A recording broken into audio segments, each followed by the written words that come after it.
ہم آج کی اس نشست میں حضرت علی کی بیعت خلافت سے جنگ جمل تک کے واقعات کا احاطہ کریں گے، اور اس موضوع پر تمام مواد ابن کثیر کی کتاب تاریخ ابن کثیر سے لیا گیا ہے۔ کہا جاتا ہے کہ سب سے پہلے حضرت طلحہ نے اپنے دائیں ہاتھ سے، جو کہ احد کے روز شل ہو گیا تھا، حضرت علی کی بیعت کی، کیونکہ اس کے ذریعے انہوں نے رسول اللہ کا بچاؤ کیا تھا۔ اور بعض لوگوں نے کہا کہ خدا کی قسم کہ یہ کام کبھی پورا نہ ہوگا، اور حضرت علی مسجد کی طرف گئے اور ممبر پر چڑھے۔ آپ نے اپنی چادر اور ریشمی امامہ زیب تن کیا ہوا تھا، آپ کے دونوں جوتے آپ کے ہاتھ میں تھے، آپ نے اپنی کمان پر ٹیک لگائی اور عوام الناس نے آپ کی بیعت کی۔ یہ 19 ذی الحجہ سن 35 ہجری ہفتے کا دن تھا۔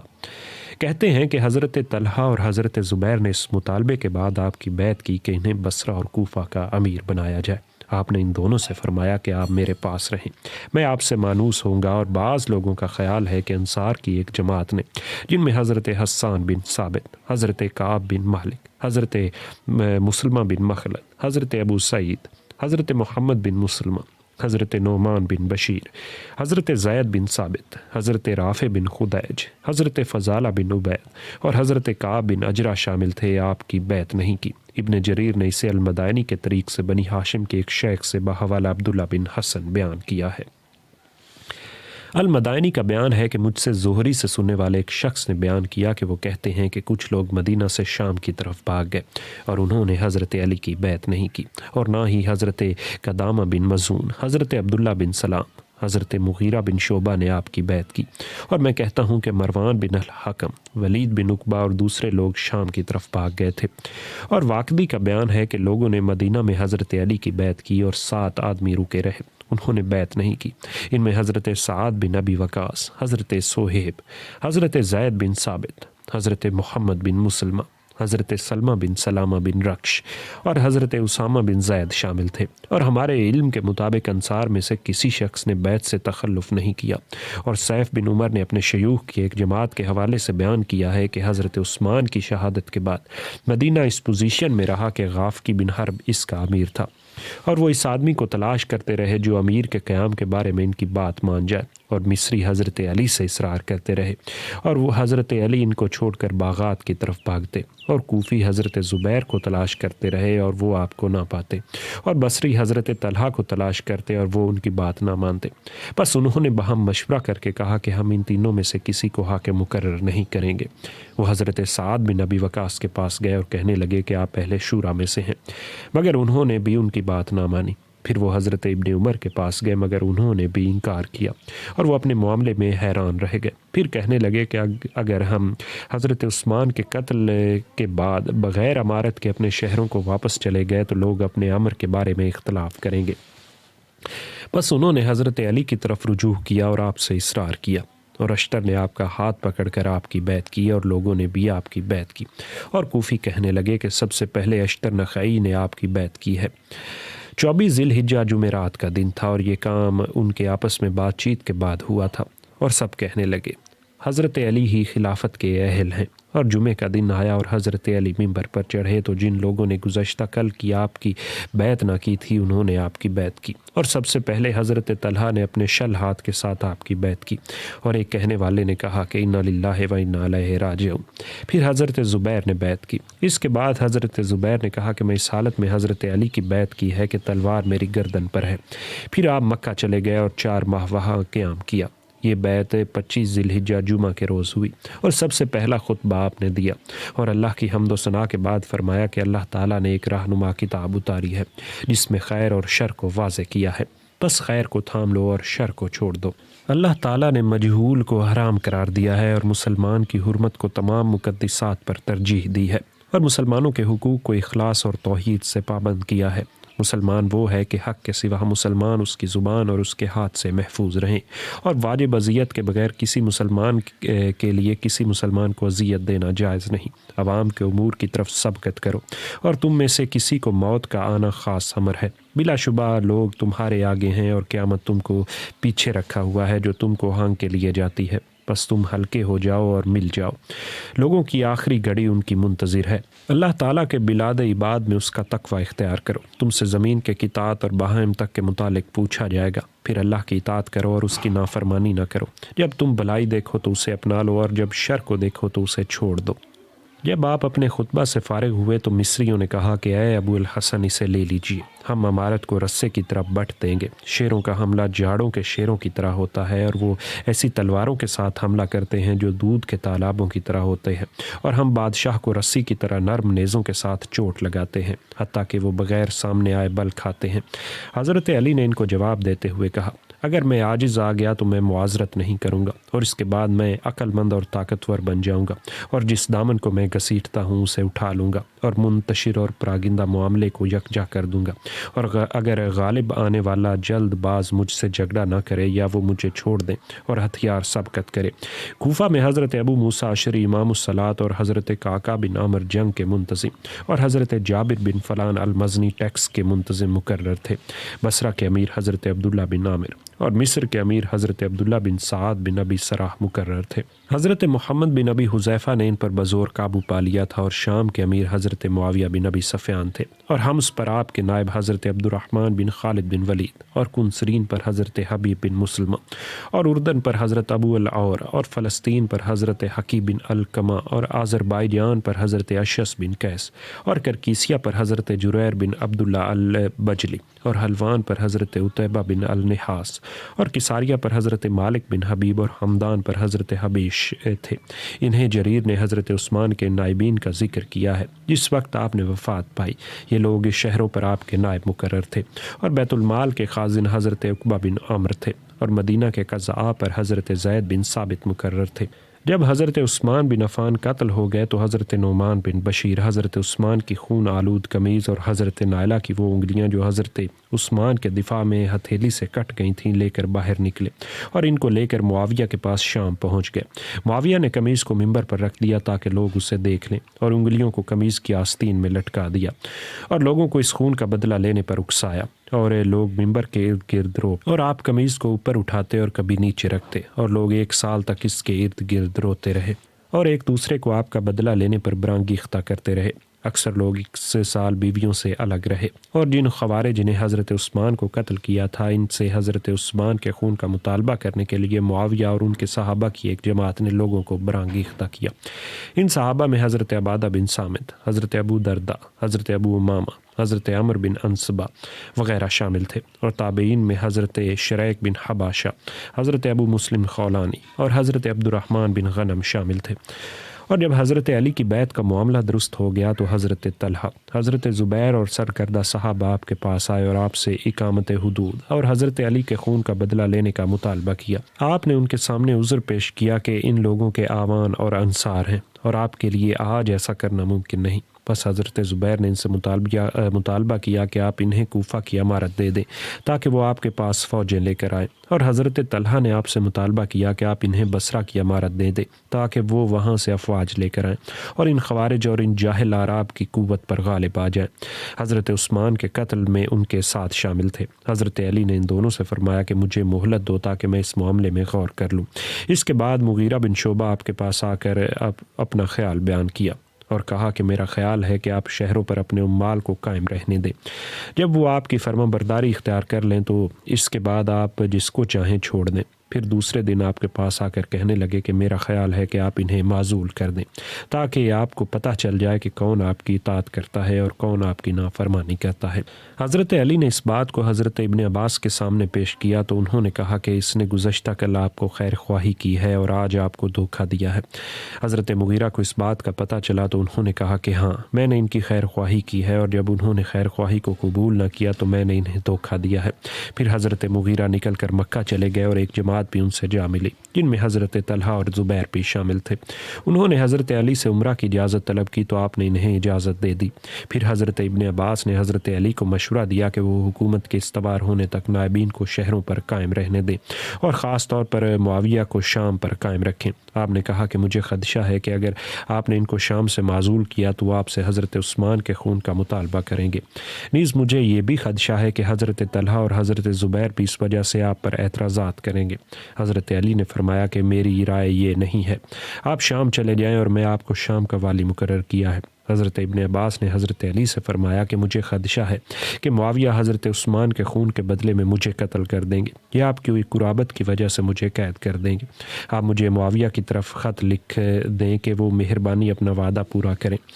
حضرت علی نے فرمایا کہ خدا کی قسم یہ کبھی نہیں ہو سکتا۔ حضرت ابن عباس نے کہا کہ رسول اللہ کے فرمان کے مطابق جنگ فریب کاری کا نام ہے، خدا کی قسم اگر آپ نے میری بات مان لی تو میں ان کی واپسی کے بعد ضرور انہیں لاؤں گا۔ حضرت ابن عباس نے حضرت علی کو مشورہ دیتے ہوئے ان لوگوں کے بات کو قبول کرنے سے روکا جو عراق کی طرف آپ کے کوچ کرنے اور مدینہ چھوڑنے کی تحسین کر رہے تھے، مگر آپ نے حضرت ابن عباس کی سب باتوں کو قبول کرنے سے انکار کر دیا اور ان خوارج کے امراء کے مشورے کو مان لیا جو شہروں سے آئے ہوئے تھے۔ ابن جریر کا بیان ہے کہ اس سال قسطنطین بن ہرقل نے 1000 کشتیوں کے ساتھ بلاد مسلمین کا قصد کیا تو اللہ تعالیٰ نے اس پر آندھی کا ایک جھکڑ بھیج دیا اور اپنی قوت اور طاقت سے اسے اور اس کے ساتھیوں کو غرق کر دیا۔ ان میں سے صرف بادشاہ اپنی قوم کے پاس ایک چھوٹی سی جماعت کے ساتھ بچا اور وہ سسلی میں داخل ہوا تو انہوں نے اس کے لیے ایک حمام بنایا، اس میں داخل ہوا تو انہوں نے اسے قتل کر دیا اور کہنے لگے کہ تو نے ہمارے آدمیوں کو قتل کیا ہے۔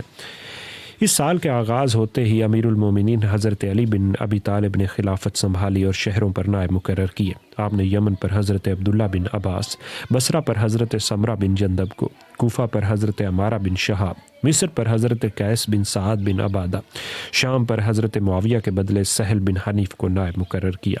حضرت سہل چلتے چلتے تبوک پہنچے تو معاویہ کے سوار آپ کو ملے اور پوچھنے لگے کہ آپ کون ہیں؟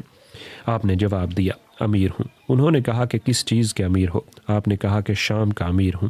انہوں نے کہا ہے کہ اگر تو آپ کو حضرت عثمان میں بھیجا ہے تو آپ کو خوش آمدید ہو، اور اگر کسی اور نے بھیجا ہے تو واپس چلے جائیے۔ آپ نے کہا کہ کیا جو کچھ ہوا ہے آپ نے نہیں سنا؟ انہوں نے کہا کہ بے شک۔ بس آپ حضرت علی کے پاس واپس گئے اور حضرت قیس بن سعد کے بارے میں مصریوں نے اختلاف کیا اور جمہور نے آپ کی بیعت کی، اور ایک پارٹی نے کہا کہ جب تک ہم قاتلین عثمان کو قتل نہ کر لیں گے بیعت نہ کریں گے، اور یہی حال اہل بصرہ کا تھا۔ اور حضرت عمارہ بن شہاب جنہیں کوفہ کا امیر بنا کر بھیجا گیا تھا، انہیں طلحہ بن خویلد نے حضرت عثمان کے غصے کے باعث سے کوفہ جانے سے روک دیا تو انہوں نے واپس آ کر حضرت علی کو خبر دی اور فتنہ پھیل گیا اور حالات خراب ہو گئے اور اتحاد جاتا رہا۔ اور حضرت ابو موسیٰ نے حضرت علی کو لکھا کہ اہل کوفہ میں سے تھوڑے سے لوگوں نے بیعت اور اطاعت کی ہے، اور حضرت علی نے معاویہ کو بہت سے خطوط لکھے مگر انہوں نے ان کا کوئی جواب نہ دیا۔ اور حضرت عثمان کے قتل سے تیسرے ماہ تک سفر میں بار بار ایسا ہوتا رہا۔ پھر معاویہ نے ایک شخص کے ہاتھ ایک تومار بھیجا جسے وہ لے کر حضرت علی کے پاس آئے تو آپ نے پوچھا کہ تیرے پیچھے کیا ہے؟ اس نے کہا کہ ایسے لوگوں کے پاس ہے جو آپ کے پاس آیا ہوں جو قصاص کے سوا کچھ نہیں چاہتے، وہ سب کے سب وہ وارث ہیں جو بدلہ نہیں لے سکتے۔ میں نے 70,000 شیوخ کو حضرت عثمان کی قمیض تلے روتے چھوڑا ہے اور وہ قمیض دمشق کے منبر پر پڑی ہے۔ حضرت علی نے فرمایا کہ اے اللہ، میں تیرے حضور حضرت عثمان کے خون سے برات کا اظہار کرتا ہوں۔ پھر حضرت معاویہ کے الچی حضرت علی کے پاس سے چلا گیا اور اسے اس بات نے بے چین کر دیا کہ جن خوارج نے حضرت عثمان کو قتل کیا ہے اس کو قتل کرنا چاہیے۔ اس نے بڑی مشقت کے بعد نجات پائی اور حضرت علی نے اہل شام سے جنگ کرنے کا عزم کیا اور مصر میں حضرت قیس بن سعد اور کوفہ میں حضرت ابو موسیٰ کو خط لکھا کہ وہ ان سے جنگ کرنے کے لیے لوگوں سے مدد مانگے۔ حضرت عثمان بن حنیف کو بھی یہ خط بھیجا۔ آپ نے لوگوں سے خطاب کر کے انہیں اس بات پر آمادہ کیا اور تیاری کا ارادہ کر لیا اور مدینہ سے چل پڑے، اور حضرت قاسم بن عباس کو مدینہ پر نائب مقرر کیا، اور آپ اپنی نافرمانی کرنے والوں اور جنہوں نے لوگوں کے ساتھ آپ کی بیعت نہیں کی تھی ان کے ساتھ جنگ کا عزم کیا۔ آپ کے بیٹے حضرت حسن نے آپ کے پاس آ کر کہا، ابا جان اس عزم کو خیر بات کہہ دیجیے، اس میں مسلمانوں کی خون ریزی اور ان کے درمیان اختلاف پیدا ہوگا۔ مگر آپ نے حضرت حسن کی بات نہ مانی بلکہ جنگ کا پختہ ارادہ کر لیا اور فوج کو منظم اور مرتب کیا اور حضرت محمد بن حنفیہ کو جھنڈا دیا اور حضرت ابن عباس کو میمنہ پر اور حضرت عمر بن ابی سلمہ کو میسرہ پر امیر مقرر کیا، اور بعض کہتے ہیں کہ حضرت عمر بن سفیان بن عبد الاسد کو میسرہ پر امیر مقرر کیا، اور اپنے ہراول پر حضرت ابو عبیدہ کے بھتیجے حضرت ابو لیلہ بن عمر بن الجراح کو امیر مقرر کیا، اور حضرت قاسم بن عباس کو مدینہ پر نائب مقرر کیا، اور مدینہ سے نکل کر شام جانے میں کوئی رکاوٹ باقی نہ رہی حتیٰ کہ آپ کو وہ بات پیش آ گئی جس نے آپ کو ان تمام کاموں سے روک دیا۔ اس بات کو اب ہم بیان کرتے ہیں۔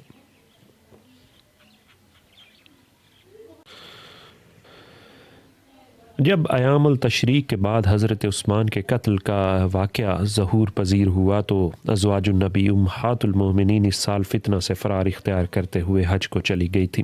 جب لوگوں کو پتہ چلا کہ حضرت عثمان قتل کر دیے گئے ہیں تو ان کے چلے جانے کے بعد مکہ میں ٹھہر گئیں، اور وہ بھی مکہ واپس آ کر وہاں قیام پذیر ہو گئے اور انتظار کرنے لگے کہ لوگ کیا کرتے ہیں، اور خبروں کی ٹوہ لگانے لگے۔ اور جب حضرت علی کی بیعت ہو گئی تو حالات کے حکم اور غالب مشورہ سے نہ کہ خوارج کے ان رؤساء کے اختیار سے جنہوں نے حضرت عثمان کو قتل کیا تھا، لوگوں کی سعادت آپ کے پاس آ گئی۔ حالانکہ حقیقت میں حضرت علی ان کو پسند نہ کرتے تھے، لیکن گردش روزگار نے ان کو مہلت دی اور آپ چاہتے تھے کہ اگر ان پر قابو پا جائیں تو اللہ تعالیٰ کا حق ان سے وصول کریں۔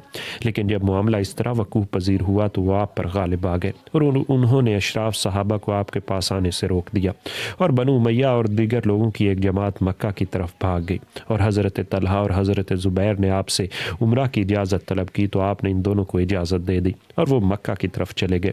بہت سے لوگوں نے ان کی پیروی کی، اور جب حضرت علی نے اہل شام سے جنگ کی ٹھان لی تو آپ نے اہل مدینہ کو اپنے ساتھ جانے کے لیے بلایا تو انہوں نے آپ کی بات نہ مانی۔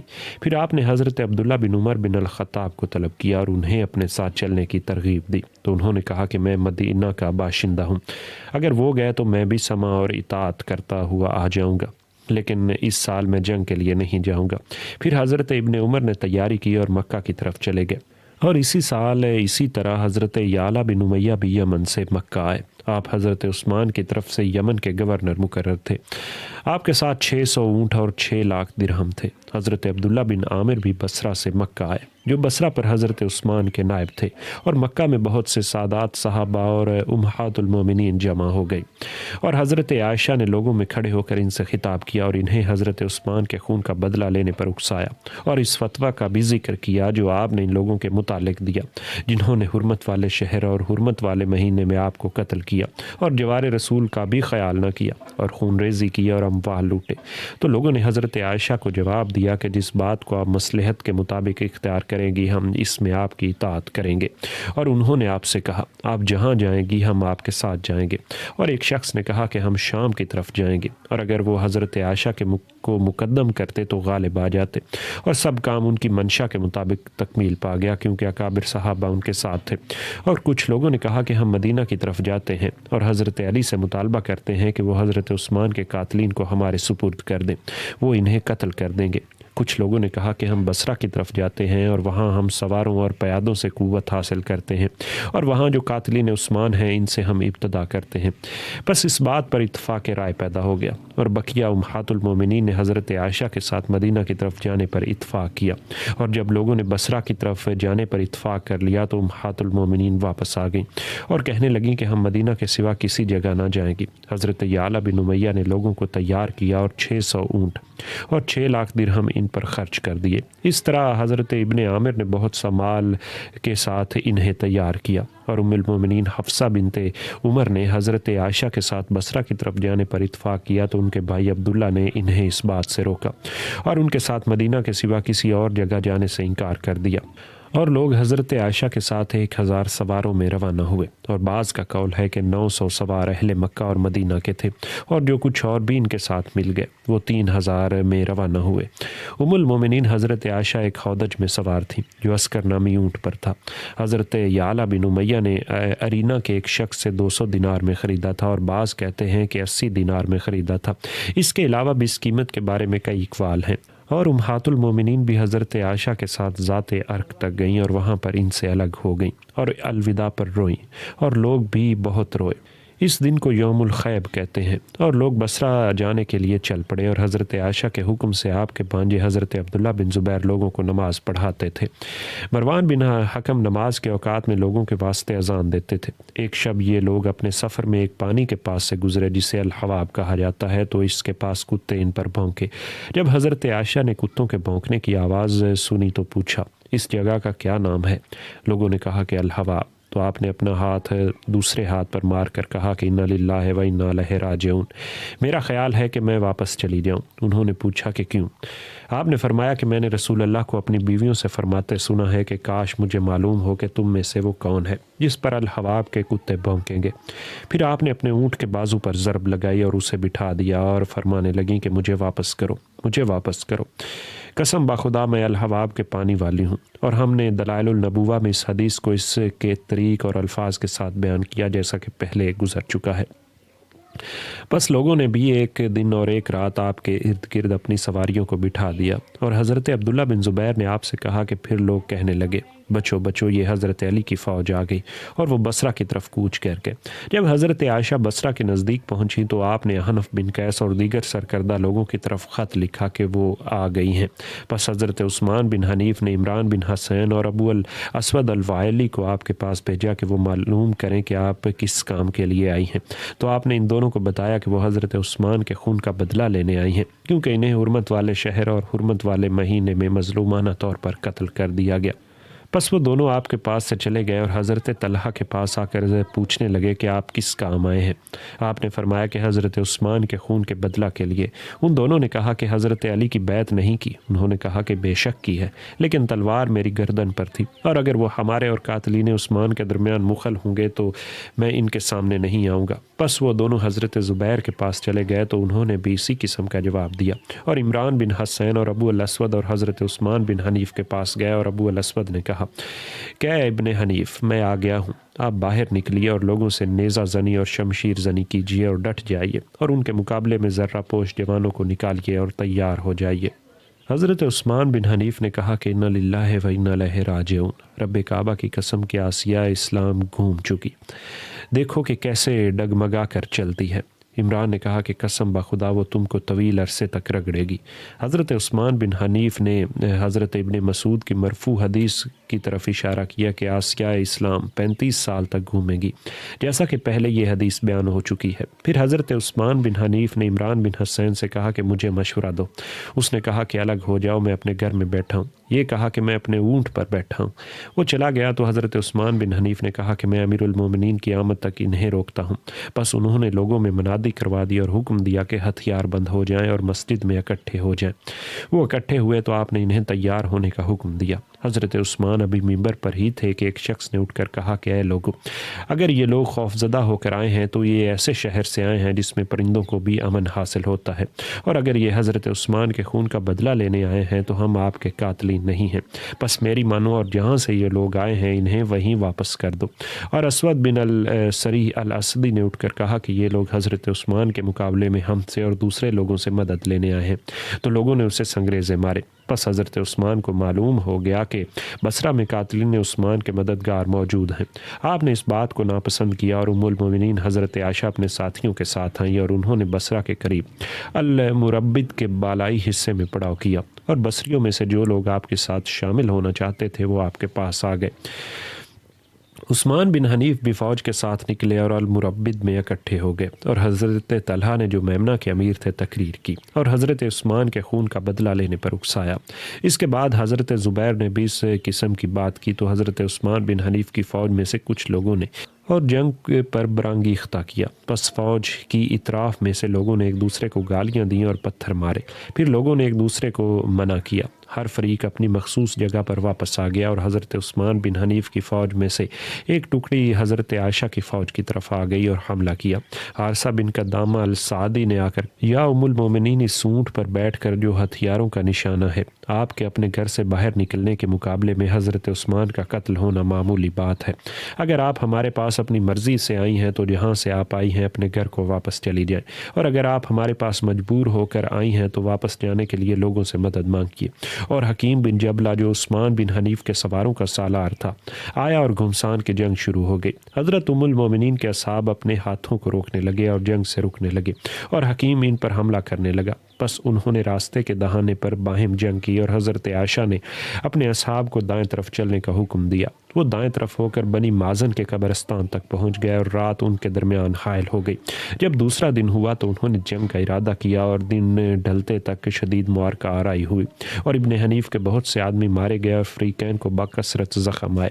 جب جنگ نے ان کو گاجر مولی کی طرح کاٹا تو انہوں نے اس شرط پر ایک دوسرے کو صلح کی دعوت دی کہ وہ باہم ایک تحریر لکھیں اور اہل مدینہ کی طرف ایلچی بھیج کر ان سے اگر حضرت طلحہ اور حضرت زبیر نے مجبوراً بیعت کی ہے تو عثمان بن حنیف بصرہ کو خالی کر دے گا اور یہاں سے چلا جائے گا، اور اگر انہوں نے مجبوراً بیعت نہیں کی تو حضرت طلحہ اور حضرت زبیر بصرہ کو خالی کر دیں گے اور یہاں سے چلے جائیں گے۔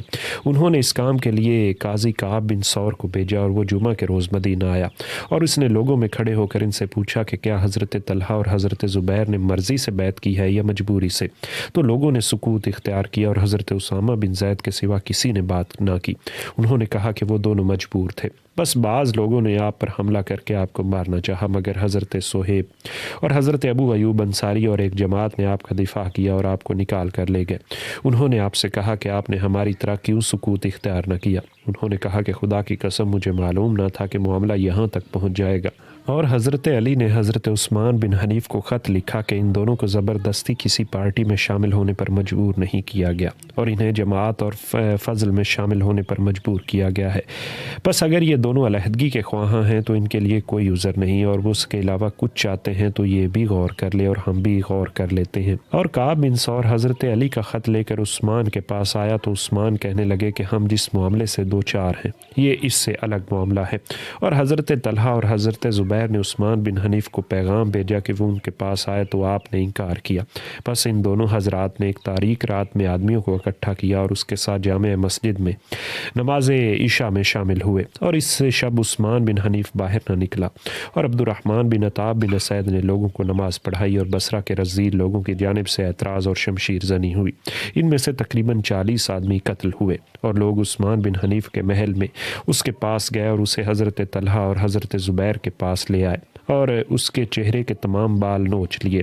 حضرت طلحہ اور زبیر نے اس بات کو بہت برا خیال کیا اور حضرت عائشہ کو پیغام بھیج کر حقیقت حال سے آگاہ کیا، تو آپ نے حکم دیا کہ اسے چھوڑ دیا جائے۔ انہوں نے اسے چھوڑ دیا اور عبد الرحمن بن ابی بکر کو بیت المال کا افسر مقرر کیا، اور حضرت طلحہ اور حضرت زبیر نے بیت المال کے اموال لوگوں میں تقسیم کر دیے اور اطاعت کنندوں کو ترجیح دیا، اور لوگ اپنی رسد لینے کے لیے ان پر ٹوٹ پڑے۔ انہوں نے محافظین کو پکڑ لیا اور بصرہ کی حکومت اپنے لیے مخصوص کر لی، اور اس طرح حضرت عثمان کے قاتلین اور ان کی انصار کی ایک جماعت کو برانگیختہ کیا۔ بس وہ تقریباً 300 کی ایک فوج میں شامل ہو گئے، اور ان کا سالار حکیم بن جبلہ تھا جو قاتلین عثمان میں سے ایک تھا۔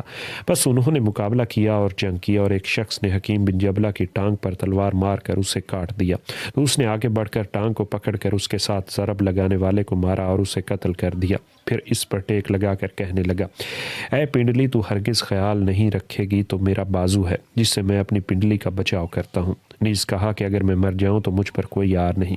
بس جب وہ اس ٹانگ پر اپنے سر سے ٹیک لگائے ہوئے تھا تو ایک شخص اس کے پاس سے گزرا اور اس نے پوچھا کہ تجھے کس نے قتل کیا ہے؟ اس نے اسے کہا کہ میرے تکیے نے۔ پھر حکیم قتل ہو کر مر گیا، اور تقریباً 70 قاتلین عثمان اور ان کے مددگار بھی جو اہل مدینہ میں سے تھے قتل ہوئے، اور اہل بصرہ میں سے حضرت طلحہ اور حضرت زبیر کے مخالفین کا دل کمزور ہو گیا، اور بیان کیا جاتا ہے کہ اہل بصرہ نے حضرت طلحہ اور حضرت زبیر کی بیعت کر لی، اور حضرت زبیر نے 1000 سواروں کو تیار کیا اور ان کو ساتھ لے کر حضرت علی کی آمد سے قبل ان سے مڑ بھیڑ کریں گے، مگر کسی نے آپ کو وہ جواب نہ دیا، اور انہوں نے بشارت کے طور پر اہل شام کو یہ بات لکھی۔ یہ معرکہ 25 ربیع الاخر 36 ہجری کو ہوا، اور حضرت عائشہ نے زید بن سوحان کو خط لکھا جس میں اسے اپنی مدد کرنے اور اپنے ساتھ قیام کرنے کی دعوت دی، اور اگر وہ نہیں آ سکتا تو اپنے ہاتھ کو روک کے رکھے اور اپنے گھر میں بیٹھا رہے، لیکن نہ آپ کو مدد کرے اور نہ آپ کے مخالفوں کی مدد کرے۔ اس نے کہا کہ جب تک آپ اپنے گھر میں ہیں آپ کا مددگار ہوں، اور اس نے اس بارے میں آپ کی اطاعت کرنے سے انکار کیا اور کہا کہ اللہ تعالیٰ ام المومنین پر رحم فرمائے، اللہ نے انہیں گھر میں رہنے اور ہمیں جنگ کرنے کا حکم دیا ہے، وہ اپنے گھر سے باہر آ گئی ہیں اور ہمیں اپنے گھروں میں رہنے کا حکم دیتی ہیں، حالانکہ وہ اپنے گھر میں رہنے کی اور ہم سے زیادہ سزاوار ہیں۔ اور حضرت عائشہ نے اہل یمامہ اور اہل کوفہ کی طرح بھی اسی قسم کا خط لکھا۔ شام جانے کی تیاری کرنے کے بعد حضرت علی کو پتہ چلا کہ حضرت طلحہ اور حضرت زبیر نے بصرہ جانے کا ارادہ کیا ہے، تو آپ نے لوگوں سے خطاب کیا اور ان کو بصرہ جانے کی ترغیب دی تاکہ اگر ہو سکے تو ان لوگوں کو بصرہ میں داخل ہونے سے روکیں، اگر وہ اس میں داخل ہو چکے ہوں تو انہیں وہاں سے باہر نکال دیں۔ بس اکثر اہل مدینہ نے آپ کی مدد نہ کی اور بعض نے آپ کی بات کو قبول کیا۔ شعبی کا قول ہے کہ اس معاملے میں صرف 6 بدری آدمیوں نے آپ کا ساتھ دیا جن کے ساتھ 7واں آدمی نہ تھا، اور دیگر مورخین نے 4 آدمیوں کا ذکر کیا ہے۔ ابن جریر وغیرہ نے صحابہ میں حضرت ابو الحیثم بن الطیحان، حضرت ابو قتادہ انصاری، حضرت بن حنظلہ خزیمہ بن ثابت نے آپ کا جواب دیا۔ ان کا بیان ہے کہ ذو الشہادتین شامل نہ تھے۔ وہ حضرت عثمان کے بعد مدینہ بصرہ کی طرف مدینہ پر تمام بن عباس اور مکہ پر قسم بن عباس کو نائب مقرر کیا۔ یہ آخر ربیع الاول 36 ہجری کا واقعہ ہے، اور حضرت علی مدینہ سے تقریباً 900 جان بازوں کے ساتھ نکلے، اور حضرت عبداللہ بن سلام نے ربضہ میں حضرت علی سے ملاقات کی اور آپ کے گھوڑے کی لگام کو پکڑ کر کہا، یا امیر المومنین مدینہ سے باہر نہ جائیے، خدا کی قسم اگر آپ یہاں سے چلے گئے حکومت پلٹ کبھی واپس نہ آئے گی۔ تو بعض لوگوں نے آپ کو دشنام کیا، اور حضرت علی نے کہا کہ انہیں چھوڑ دیجیے، یہ اصحاب النبی میں سے اچھے لوگ ہیں۔ اور حضرت حسن بن علی نے راستے میں اپنے باپ کے پاس آ کر کہا، میں نے آپ کو روکا تھا اور آپ نے مجھے کاٹا ہے، آپ کل ضائع ہو کر قتل ہو جائیں گے اور آپ کا کوئی مددگار نہ ہوگا۔ حضرت علی نے ان سے کہا کہ آپ ہمیشہ مجھ پر لڑکی کی طرح مہربان رہتے ہیں، اور وہ کون سی بات ہے جس سے آپ نے مجھے روکا ہے، اور میں نے آپ کی بات قبول نہیں کی۔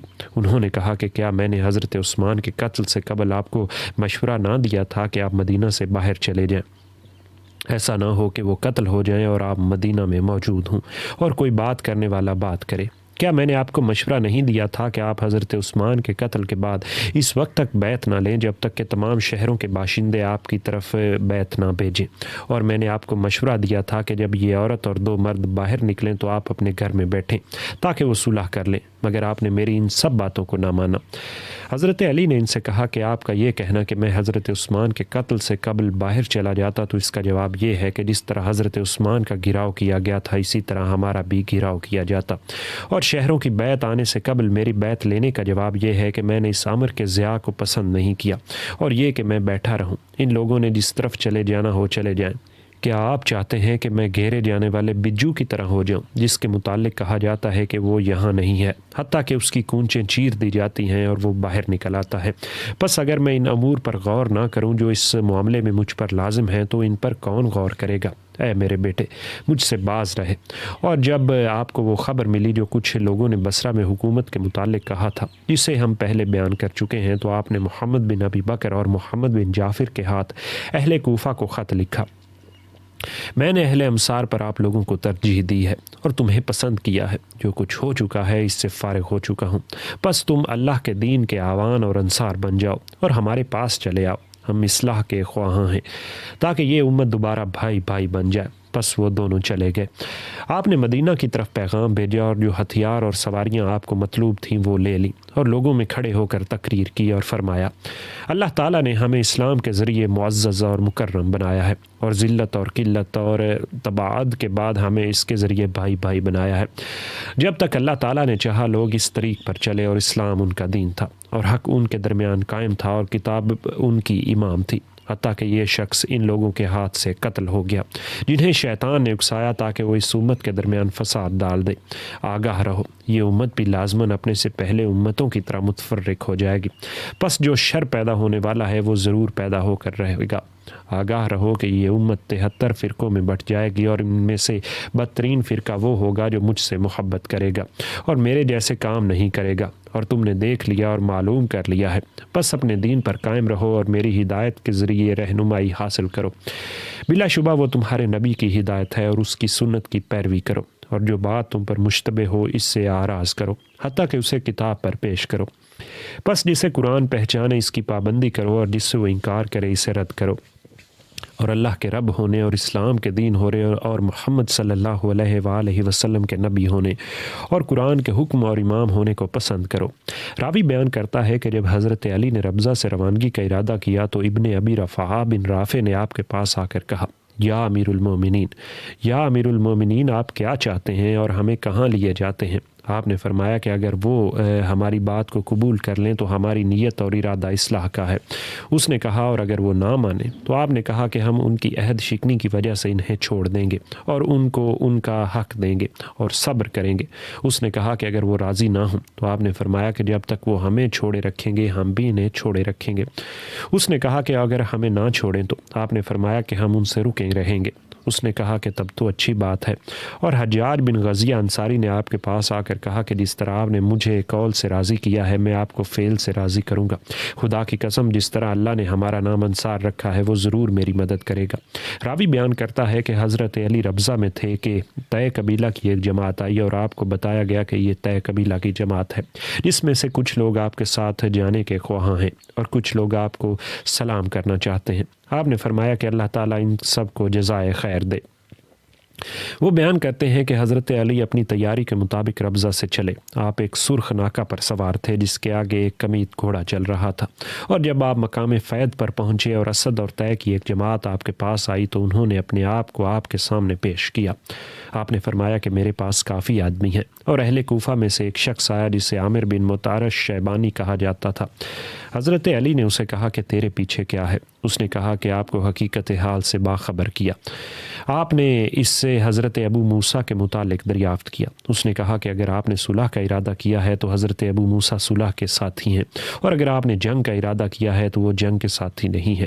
حضرت علی نے کہا کہ خدا کی قسم جن لوگوں نے ہمارے خلاف تمرد اختیار کیا ہے میں ان سے صلح کا خواہاں ہوں، اور چل پڑے۔ اور جب آپ کوفہ کے نزدیک پہنچے تو آپ کو واضح طور پر قتل اور عثمان بن حنیف کے بصرہ سے نکال دیے جانے اور ان کے بیت المال کے اموال کو لے لینے کی خبر پہنچی، اور آپ کہنے لگے کہ اے اللہ مجھے اس مصیبت سے بچا جس میں تو نے حضرت طلحہ اور حضرت زبیر کو مبتلا کیا ہے۔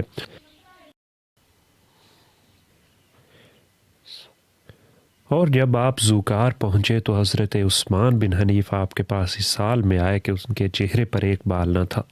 اس نے کہا کہ یا امیر المومنین، آپ نے مجھے بصرہ کی جانب بھیجا تھا تو میں داڑھی والا تھا اور میں آپ کے پاس بے ریش ہو کر آیا ہوں۔ آپ نے فرمایا کہ تو نے بھلائی اور اجر حاصل کیا۔ نیز حضرت طلحہ اور حضرت زبیر کے متعلق آپ نے کہا کہ اے اللہ جو ان دونوں نے باندھا ہے اسے کھول دے، اور جو کچھ انہوں نے اپنے دلوں میں پختہ کیا ہے اسے پختہ نہ کر، اور جو کچھ انہوں نے اس معاملے میں کیا ہے اس کی برائی انہیں دکھا دے۔ اور حضرت علی زوکار مقام پر اس خط کے جواب کا انتظار کرنے لگے جو انہوں نے محمد بن ابی بکر اور محمد بن جعفر کے ہاتھ لکھ کر بھیجا تھا، اور وہ دونوں آپ کا خط لے کر حضرت ابو موسیٰ کے پاس آئے اور آپ کے حکم کے مطابق لوگوں میں کھڑے ہو گئے، مگر انہیں کچھ جواب نہ دیا گیا۔ اور جب شام ہوئی تو کچھ دانشور لوگ حضرت ابو موسیٰ کے پاس حضرت علی کی اطاعت کی پیشکش کرنے گئے۔ انہوں نے کہا کہ یہ گزشتہ کل کو ہو سکتی تھی۔ پس محمد بن ابی بکر اور محمد بن جعفر نے غصے میں انہیں سخت باتیں کی، تو انہوں نے ان دونوں سے کہا کہ خدا کی قسم میری اور تمہارے آقا کی گردن میں حضرت عثمان کی بیعت پڑی ہے، اور اگر جنگ کے بغیر کوئی چارہ نہیں تو ہم جب تک حضرت عثمان کے قاتلین سے وہ جہاں بھی ہوں اور جو بھی ہوں فارغ نہ ہو لیں کسی کے ساتھ جنگ نہ کریں گے۔ اور ان دونوں نے حضرت علی کو جا کر بتایا۔ آپ اس وقت زوکار مقام پر تھے۔ آپ نے اشتر سے فرمایا کہ تو حضرت ابو موسیٰ کا ساتھی ہے اور ہر چیز میں رکاوٹ کرنے والا ہے، تو اور حضرت ابن عباس جا کر بگاڑ کی اصلاح کرو۔ وہ دونوں چل کر کوفہ آئے اور حضرت ابو موسیٰ سے گفتگو کی، اور کوفہ کے کچھ آدمیوں نے آپ کے خلاف مدد لی، تو آپ نے لوگوں میں کھڑے ہو کر کہا کہ اے لوگو، بلا شبہ محمد صلی اللہ علیہ وآلہ وسلم کے وہ اصحاب جنہوں نے آپ کی صحبت اختیار کی ہے وہ ان لوگوں کے مقابلے میں جنہوں نے آپ کی صحبت اختیار نہیں کی اللہ اور اس کے رسول کو بہتر جانتے ہیں، اور بے شک تمہارا ہم پر حق ہے اور میں تمہاری خیر خواہی کرنے والا ہوں۔ مشورہ یہ ہے کہ تم اللہ کی حکومت سے پوشیدگی اختیار نہ کرو اور نہ اس کے امر پر جرت کرو۔ یہ ایک فتنہ ہے جس میں سونے والا اور جاگنے والے سے بہتر ہے، اور جاگنے والا بیٹھنے والے سے بہتر ہے، اور بیٹھنے والا کھڑے ہونے والے سے بہتر ہے، اور کھڑے ہونے والا سوار سے بہتر ہے، اور سوار دوڑنے والے سے بہتر ہے۔ بس تلواروں کو میان میں کر لو اور نیزوں کے پھل نکال دو، اور تانتوں کو کاٹ دو، اور مجبور اور مظلوم کو پناہ دو، حتیٰ کہ یہ معاملہ درست ہو جائے اور یہ فتنہ واضح ہو جائے۔ بس حضرت ابن عباس اور اشتر نے حضرت علی کے پاس آ کر آپ کو حقیقت حال سے آگاہ کیا، تو آپ نے حضرت حسن اور حضرت عمار بن یاسر کو بھیجا۔ حضرت عمار سے فرمایا کہ جا کر بگاڑ کی اصلاح کیجیے۔ وہ دونوں گئے حتیٰ کہ مسجد میں داخل ہوئے، اور سب سے پہلے مسروق بن الاجدع نے ان دونوں کو سلام کیا۔ حضرت عمار نے کہا کہ تم نے حضرت عثمان کو کیوں قتل کیا؟ انہوں نے جواب دیا کہ ہماری بے عزتی کرنے اور ترقی روکنے کی وجہ سے۔ اس نے کہا کہ خدا کی قسم تم نے اس طرح انہیں سزا دی جس طرح تمہیں سزا دی گئی ہے، اگر تم صبر کرتے تو صبر کرنے والوں کے لیے بہتر ہوتا۔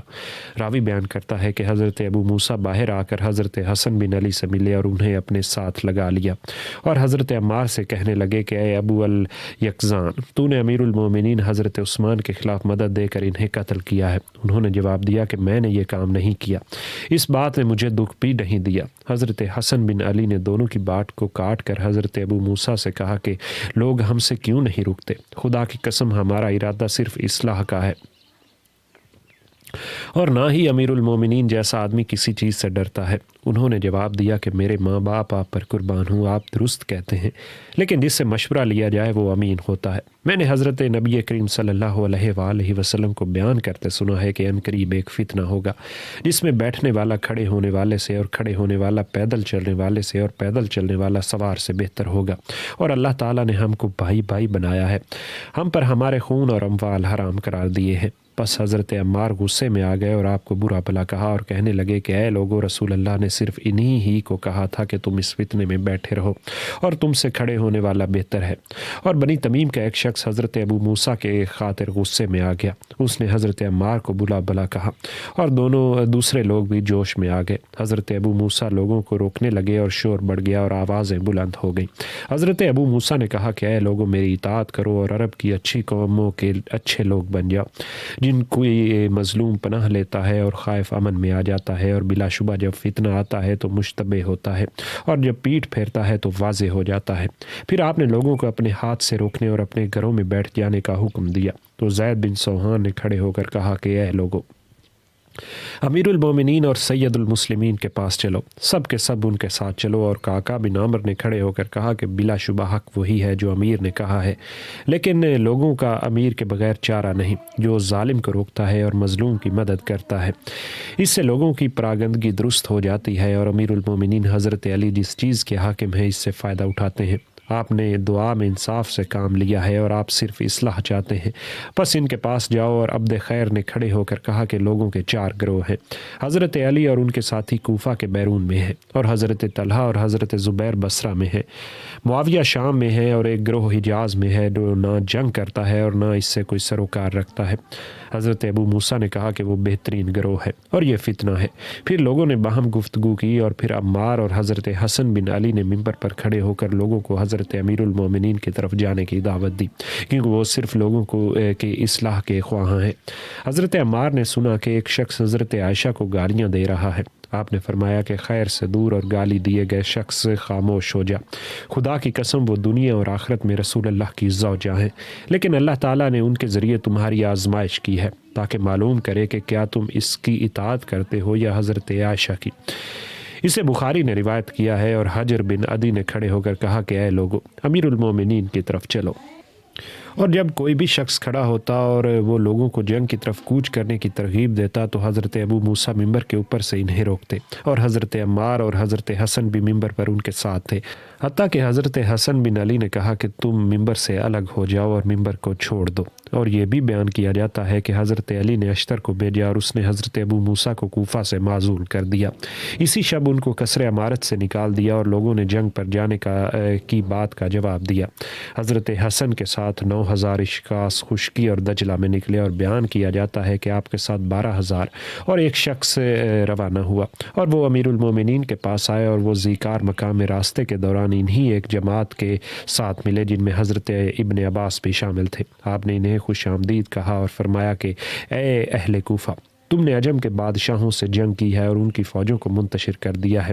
میں نے تم کو دعوت دی ہے کہ تم ہمارے ساتھ ہمارے بصری بھائیوں کے پاس چلو، بس اگر وہ رجوع کریں تو یہی ہمارا مقصد ہے، اور اگر وہ انکار کریں تو ہم نرمی کے ساتھ ان کو کا علاج کریں۔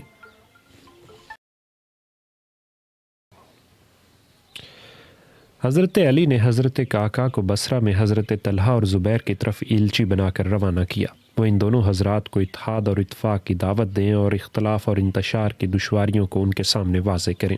حضرت کعکا نے بصرہ جا کر ام المومنین حضرت عائشہ سے اپنا مشن کا آغاز کیا اور کہا کہ اے میری ماں، آپ اس شہر میں کیوں آئی ہیں؟